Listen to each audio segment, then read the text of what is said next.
Welcome to another edition of Living Legacies. I'm Tom Morrow, your host, and today we have the privilege of talking with B. Meyers of Vista. B is an old friend that who has been involved in many activities in Vista over the years. Her and I worked together at the old Vista Press back in the 80s, and welcome to the show, B. Thank you.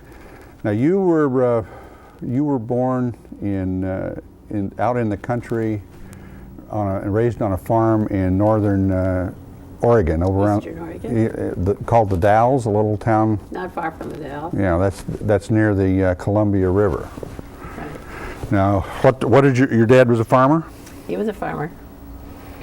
I started school there when I was able to go to school. My family had the school teacher boarding at our house. And so she took me to school when I was 5 years old. Was this a one-room schoolhouse, or? It was a one-room schoolhouse. Yeah, yeah. One teacher, and everybody sat in the same classroom. That's right. Yeah.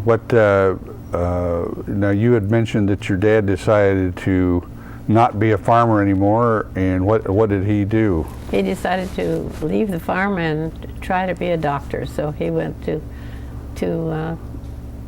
the college at that time to become a professional man rather than be on the farm. So this was in Portland? This was in Portland. Yeah. Did he become a doctor? And he became a doctor. Okay, so now you went to you finished your school where, in Portland? In Eugene. In Eugene. At the University of Oregon. Okay, and what did you study to be? I studied to be, I was a professional teacher there, as well as majoring in art and the social studies. So I was busy with those fields at that time. Now this was during the Great Depression. Yes. I graduated from college in 1933. 33, just right at the beginning of the height of the Depression. Yes, right. Now you started teaching school right away, did you?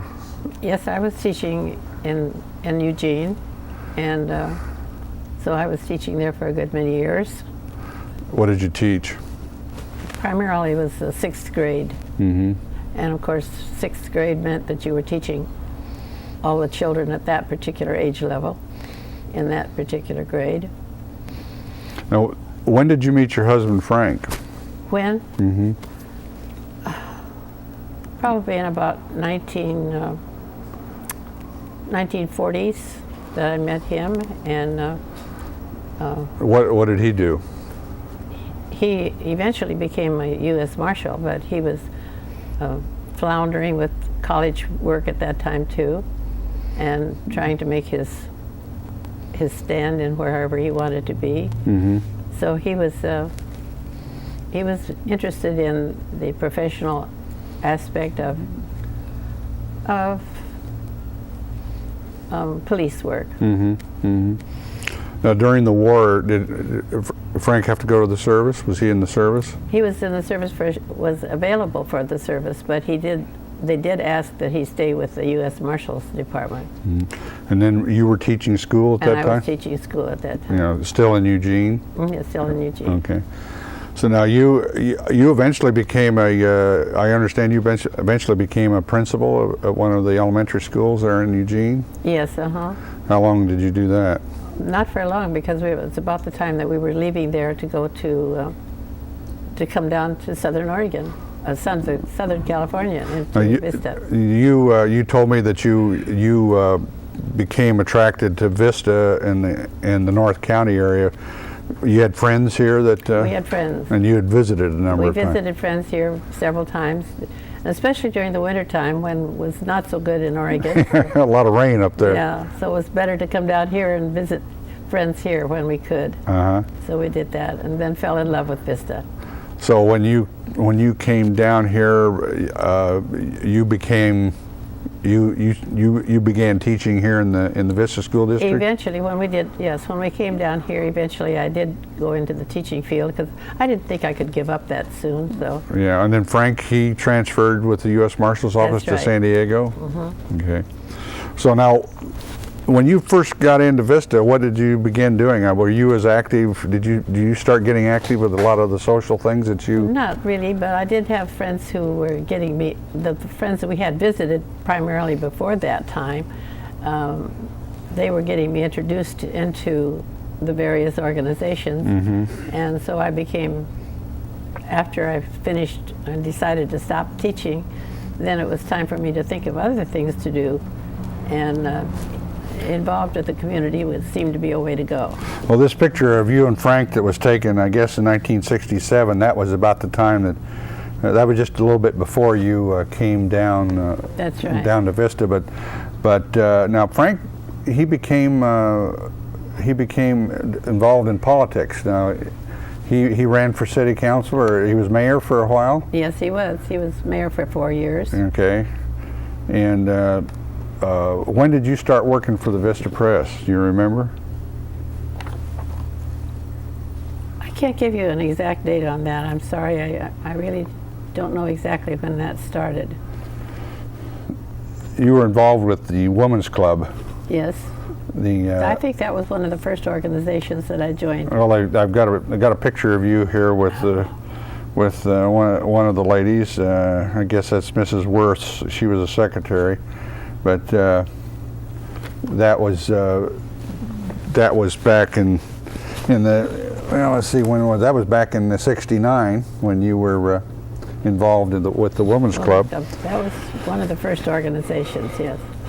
Well, when I met you in the '80s, you were quite the gadfly around town with your camera and your notebook. What got you interested in journalism?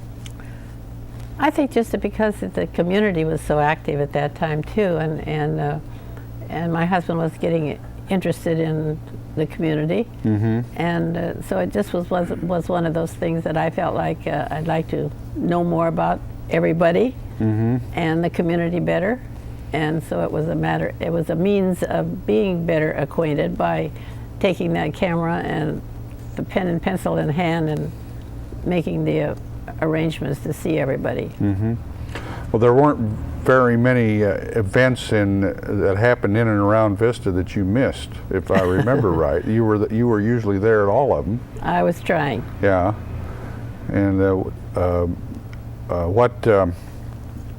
well, you were heavily involved, or at least always supported the Tri-City Hospital Foundation. Yes, that, and I would say that I was always interested in the Historical Society because of the background of Vista, and the community clinic and those organizations that had to do with the city. How long was Frank on the city council? I believe it was 6 years because he was 4 years as a mayor. So I think it was maybe 2 years prior to that before he became mayor. Now, were you doing your work with the paper when he was on the city council? I believe I was. I just had to have something to do. Yeah. This picture was taken of you in 1980, and let's see, you've got 1 year in '84. You were at the Christmas parade. You were the Grand Marshal. How did that come about? Well, I guess they were just trying to favor me a little bit and give me a little compliment because I was involved with a number of things, and so that was part of being involved in the community. Well, the Christmas parade is always one of the big events in Vista. It was primarily the biggest event of the year. Yeah. In 1985, here's a picture of you and Anastasia Wheel. Now, Anastasia is another. She's one of your closest friends, isn't she? One of my very good friends. Yeah, yeah. You and her were involved. They always tried to support the Tri-City Hospital Foundation. That's right. And now tell me about your involvement with the Historical Society. You've been involved with that for quite some time. One of the organizations that I probably was joining soon after being in the Women's Club, and then of course I just was interested in what was happening in Vista and the growing that it was making before and during that time. So I was interested in the the growth of Vista, and the Historical Society was an answer to that. Do you have any stories on about Harrison Doyle? Did you know him very well? Very well, but I have no particular stories, I don't think. Well, for those at home who might not remember, Harrison Doyle lived, I think he was 109 years old when he passed away. Right. And Harrison always had a few stories. I remember the time I interviewed him. He was about 107 when I interviewed him, and he was very hard of hearing. But he told me the time when he was a kid. His father owned a bar in I think it was Needles. Really? And on the weekends, Wyatt Earp used to come in from Los Angeles, and on the weekends where they had the payday, and he would gamble with the railroad workers. And of course, that's one of the ways he made his living. And Harrison said he used to run errands for Wyatt Earp, and he was about 12 years old at the time, 12, 13 years old. Yes, But, he would have to have been. Yes. Yeah. But that was one of the stories that he always told. And of course, who's going to challenge him on that? There are not many people that remember that Not far at all. back. But he was I think Vista's first mayor. He was a mayor, And he was very actively involved in the city, in the Historical Society, and in fact wrote the history of Vista. Yes, he did. But now here's a picture of you with Wayne Campbell. Now, who's Wayne Campbell? He's just a friend of mine as a Rotarian, and I did become a Kiwanian. And but he was one of my good friends, just a social acquaintance. And then we have a picture here of Ron. Is it Ron Paiva? That's right. And John Koch. This was in '84, and that's at the Rotary Club. What was that award they give you? Do you remember? I don't remember. If we could read the fine print. Well, I was going to say, I'm sitting there looking at it, trying to read the fine print, but it was something they honored you with at the Vista Rotary Club. Now here's a familiar face, a very young Ed Estes Jr. That's right. And he's on the council now too. Oh yeah. Ed, very, very popular Vista City Council member. That's right. I was going to ask you,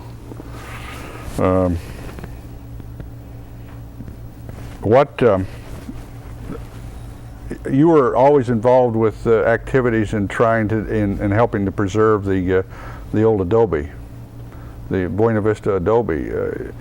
I know I went to several events over there with you, and we were always taking pictures, and whenever they would have fundraising events. But as long as they had an activity that might be interesting to the people of the Vista, so we would try and get it into the paper too. But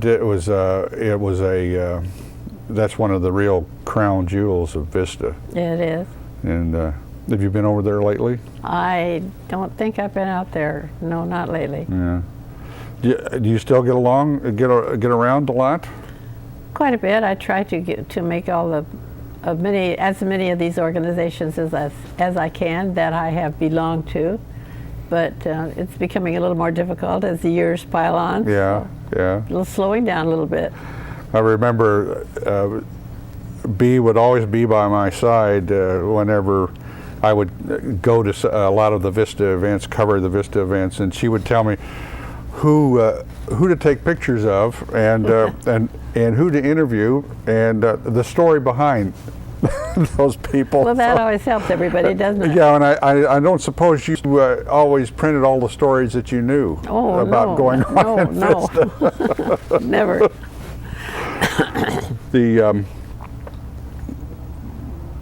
Now, Frank passed away some years ago. Was he still on the council when he passed away? So now he retired with the U.S. Marshal's office? Yes, oh yes. Yeah. Prior to, much before that. Okay. And any children? No children. No children. Okay, so now you're still living. You live in your own home In my own Vista. home. 90 years old. Thank you. Yes. And well, that's quite an achievement. I rather hope so. You were telling me that one of your great joys every day is looking forward to the Meals on Wheels program. That's serves right. you. I That's do. really a good program for Very a good. lot of seniors who really. It's wonderful. But you still do your own cooking. In addition to what they bring. Yeah. But it's very good, and it's variety and something different each time they arrive, and I welcome them when they come. But you still get out. And, But I still get out and about. And you said you had your driver's license renewed, and you still I got drive. my driver's license renewed. And you got that spiffy Thunderbird to drive That's around right. in. Are you still? Is your license plate still say for Vista? That's right. You own that plate. That's right. I hope so. Yeah, I think one of my first memories of you was coming when we met in Vista. You had that big old Lincoln and That's Continental, right. and you had the for Vista. That's right. I don't know of anybody that is a bigger cheerleader for Vista than B. Meyer. Well, we hope to be. Now this next picture, I guess, is you and Alan Shada. And what occasion was that? Is that Well, I really don't know that had any particular meaning. They're very good friends. Alan and his wife Jackie are very good friends of mine. They're the kind I can call and say, I've got a problem, or come over, I need some company, or whatever, because they will do that. Now, Alan was a former city council member, wasn't he? Wasn't he on the city council? Well, yeah, I believe he was. Yeah, many years I ago. forgot. Yeah, it's quite I a while. remember. So, of all the organizations that you've covered over the years, without getting anybody upset, what's your favorite? What's the one that you really is near and dear to your heart? Well, I probably would say the Historical Society, because it gives a background of the city as well as the growth that it's doing, and so I think that's one of my favorites.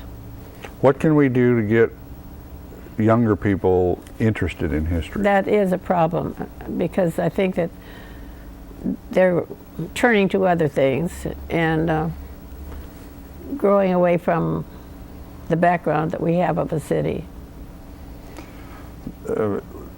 I know I've made a couple of speeches over to the Historical Society that you arranged for me to come in, and every once in a while you'll see somebody under 50 in there. Right. That'll start to get involved. But I know that. Do you think a lot of people don't have an interest in history because of the way it's taught in school? I think that our whole life is moving too fast, and I think that it's moving so quickly that they just don't feel they have time to sit down and look back, so to speak, at what has been going on in our community. And I think that's what we need to have, somebody and somebodies, plural, that will be keeping us alerted as to what has been before. Well, I know that when I was in school, I had a tremendous love for history, mainly because I had three people in particular, teachers, that made it interesting. They told stories. And when you were teaching, did you find that as one of the ways that you got the kids interested? Well, you in can history? always create a little more interest if you've got some little sideline stories to tell, some little incidents that would alert them as to what we've had before. And I think that's very important. Yes, it is. Well, I've always said that you show me someone who was bored with history, I'll show you someone who had a boring history teacher, because that's very true. I think that those of us who do love history had a good grounding in it, and I'm wondering if the kids are getting a good grounding in history in school today, because of about the only place that people can get history today is on the History Channel. Or in a book. Yeah, in the book. Yeah, if you can get them to sit down and read it. Read a book. Yeah. So what's next? What are you up to these days? You're going to as many organizations as you can get around to? Or? No, not as many. I'm depending a lot on some of my very good friends, and Linda, my friend who brought me here today. I'm very appreciative of those who do pick me up and take me to some of these organizations that I go to. Mm-hmm. But I'm having to back off a little bit now. Mm-hmm. You're going to slow down a little bit? I got to slow down. But don't you think that that's one of the reasons that you've kept as healthy and as well as you have, because you have been involved? Being active and being involved. Would you say that's good advice for any senior? Good advice for anybody, just to keep going as long as you can. Also, I have a little dog that takes me walking 2 or 3 times a day down the road, and I think that's very important, because getting out and about and still driving is very important. But just having an interest in and having something. an interest on the outside of your own home. So I think that's very important for everybody, to keep involved as much as you can. And just sitting in front of the TV won't do it. Nope, that won't do it. Yeah. B, I can't thank you enough for coming in and spending these few minutes with us. I've appreciated it too. You and I have always had a lot of fun over the years, Right. Talking and taking pictures and writing together, and for different newspapers, but we've always stayed good, close friends. That's right. We've been talking with B. Meyer, a well-known Vista community activist and well-known throughout the North County. I hope you've enjoyed these few minutes. My name's Tom Morrow. I've been your host. Join us again next time here on Living Legacies. This program is made possible through the generous underwriting grants of Hatter Williams and Purdy Insurance Services of Oceanside, providing North County with complete insurance needs for more than half a century. The TriQuest Corporation, providing quality office and manufacturing space in Oceanside. And the North County Times, serving all of North County with complete local daily news coverage and internet services.